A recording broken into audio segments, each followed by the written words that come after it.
she is. I'm coming. I was just finishing that embroidery that you gave me to do. Let me see. This is shockingly bad work. I don't think I'll ever be able to get you to do anything good at all. When I married the king, your father, I didn't know I would have such a horrible child as you on my hands. Just look at this handkerchief you're supposed to be embroidering. The stitches are long and clumsy. I really did try to do my best, Mother. Try to do your best? Nonsense! You're just a lazy good-for-nothing. And you're going to be punished. Oh, no. You'll spend a week in your room. You won't be allowed to go out. And you'll have nothing to eat but dry bread and water.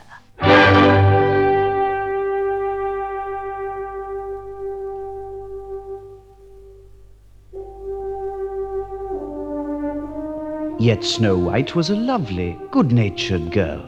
She had rosy cheeks and a beautiful, fair complexion. That was why her mother christened her Snow White. The woman who was so nasty to her wasn't her real mother. She was her stepmother, whom the king had married when his first wife died. The new queen was very beautiful. She was tall and she had a very noble bearing. But her eyes were cold and cruel. She made life almost unbearable for poor Snow White. She was always punishing her and making her spend long hours doing embroidery. Yet she was never satisfied with anything that poor Snow White did.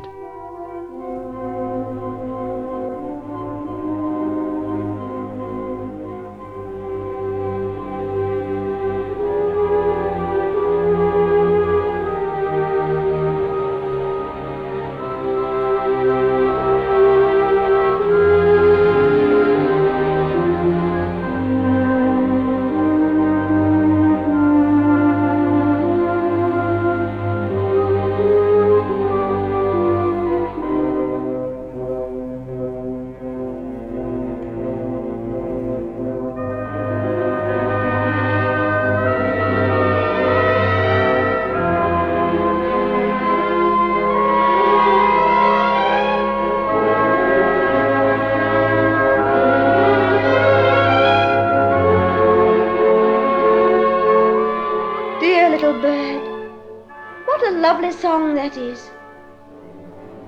You sound very happy. But of course you are happy. You can go wherever you like. But I can't.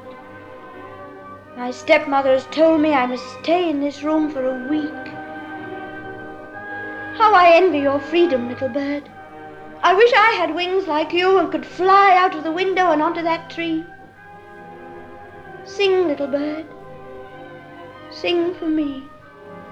For I am so unhappy.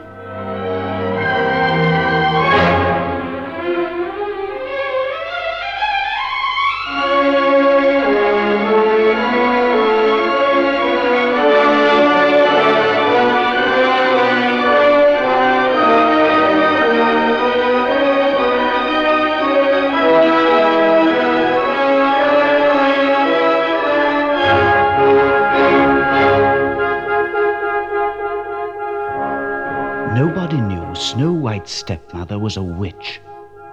Not even the king knew. How could he imagine that his beautiful wife was a witch? Witches are beautiful sometimes.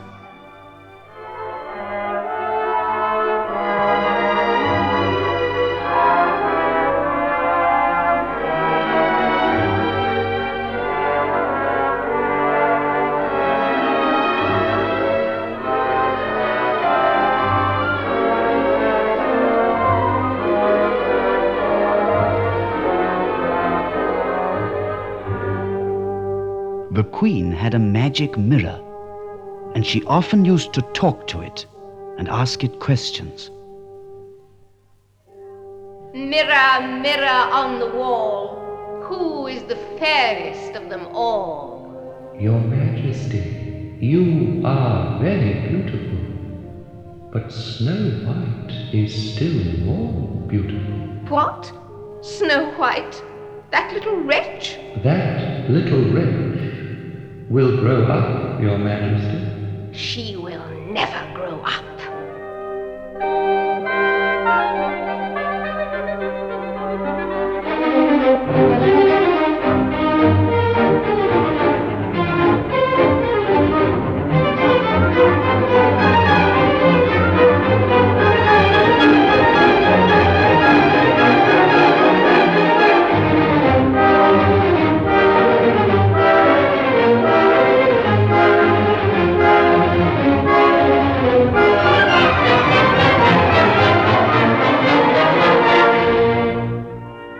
The Queen had a servant who was treacherous and cruel.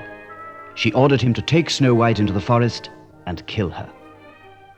But in spite of his cruelty, the servant couldn't bring himself to kill Snow White. When the moment came, he left her all alone in the forest and went away. He killed a young deer, cut out the deer's heart, and took it to the Queen.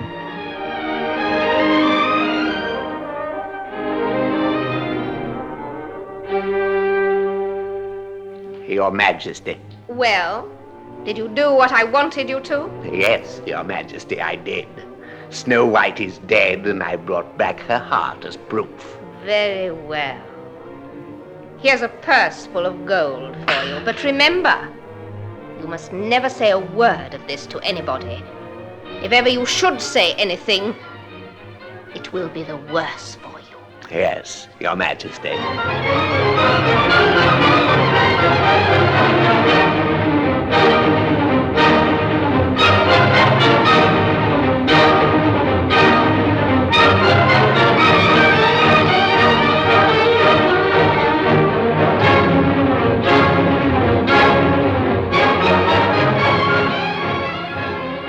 That horrible man didn't kill me after all.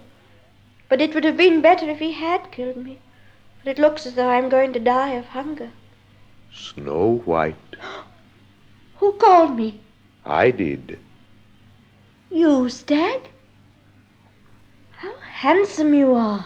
I'm king of the animals in this forest. I'm the daughter of the king of this country. I know you are. And I even know why you are right in the middle of this huge forest where men scarcely ever come. Poor Snow White, you must have been very frightened. Oh, yes, I was. But now that you are here, I feel much better. You are a dear child.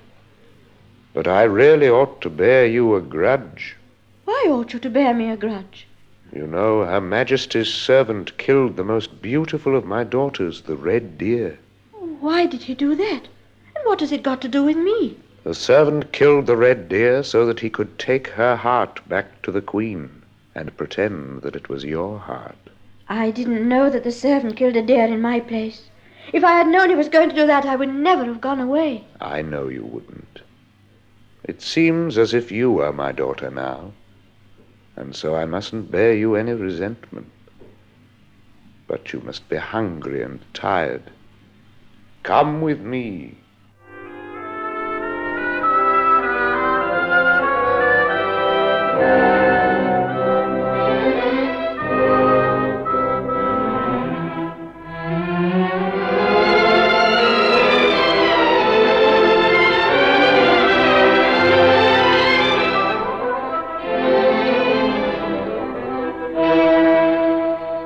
Here we are.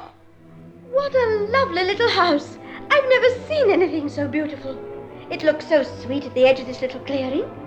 But why is it so small? It's the house of the 7 little dwarfs. Oh. They're very skilled gardeners, and on the outside of their house it looks very nice. But just go inside, then you'll see what a terrible mess it's in. Oh, the stag was right.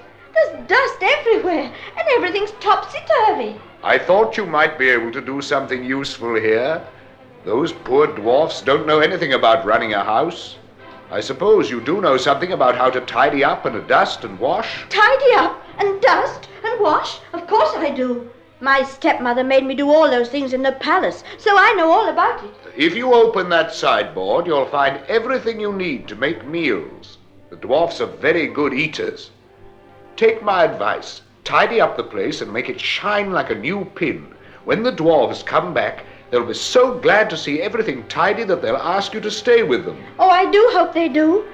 I'm sure I'd like it here.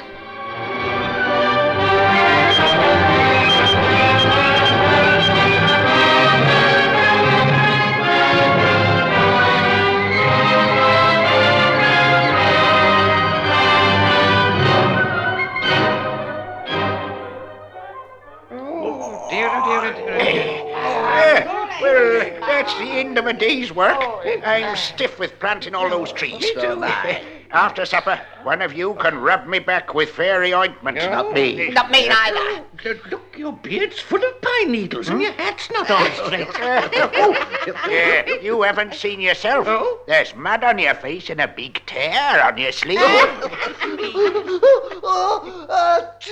What's that? I cut my finger when I was scything the grass. I'll have a job to do the washing up now. Washing up? Washing up a lot you care about washing up. You haven't touched it for the last week, and there's not a clean plate in the house. Well. Look here. You must start on the washing up as soon as you get back to the house. Cut finger or no cut finger? That's not fair. In any case, from today onward, it's not my turn to do the washing up. This week it'll be my turn to do the sweeping. That's not fair either. You've left all the washing up for me to do. It's not fair, I tell you. It's not fair. I can't do it. That's enough. You'll do exactly as I tell you to. Be quiet there, everybody. We are going back now.